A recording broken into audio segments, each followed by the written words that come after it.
Welcome to McPlum, simple solutions served daily. You start now. Pick firm, unbruised vegetables and wash them well. Dry completely so no extra water dilutes the cure. Cut into consistent sizes so salt action is even. Weigh veggies and apply 2–3% salt by weight. This extracts moisture and prevents spoilage while creating a brine. Massage or press until you see liquid appear. That brine is essential. Once you have brine, pack vegetables tightly into a clean jar and pour any released juice back in to submerge them. Now make the flavor. Toast and lightly crush mustard and fenugreek for depth, then combine with chili flakes, turmeric, and a touch of sugar to balance acidity. Layer a small amount between vegetable layers. You want even distribution without overloading. Press firmly to remove air and ensure everything remains submerged under brine. Use a weight if needed. Store the jar at 18–25 degrees Celsius for fermentation.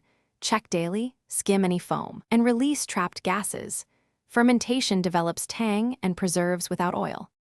To finish, taste after 5–10 days for the tang you prefer, and then move the jar to cooler storage between 4 and 10 degrees to slow fermentation. Make sure vegetables stay submerged. If brine level falls, top with a 2% salted water solution to maintain anaerobic conditions.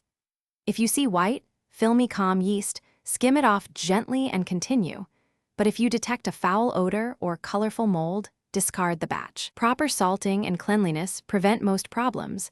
Double-check these steps. Thanks for watching. Stay juicy and subscribe.